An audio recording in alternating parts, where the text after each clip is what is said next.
ends with 6. For example, you have 26 squared. So your last digit of your answer is always 6. Why? Because of having 36 when you multiply 6 by itself. 6 times 6 is 36. And yung 3 is yung carry ng next step mo. Meaning, iga-add mo sa next step mo. Okay.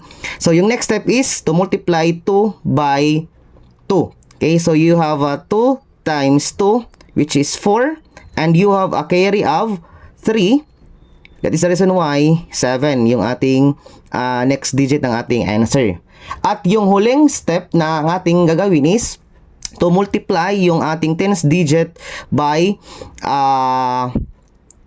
its next number, which is 3. Okay, that is the reason why you have 2 times 3, you have 6. Okay, so you have 6 here. Wala tayong carry kasi single lang yung ating sagot sa second step. Okay, so the answer is 676 for our 26 squared. Next example, when you have 46 squared, again, the last digit is automatic 6 because we have 6 times 6, which is 36, at yung 3 is i-add natin sa ating next step. Yung next step natin is to multiply again this one by 2. Pareho sa ating unang example.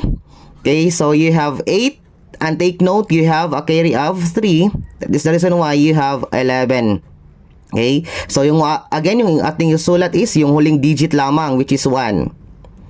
At itong 1 is carry ng ating huling step.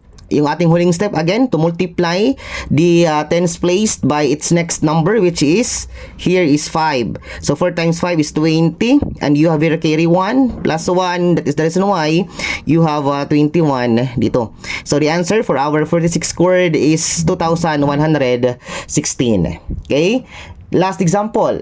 Okay, so again, 76 squared, yung ating huling sagot ng ating answer is 36. No, because of having 36, yung 3 is carry. Next step is to multiply 7 by 2. Pare-pareho yan. So 7 times 2 is you have 14. Then plus 3. That is the reason why you have 17.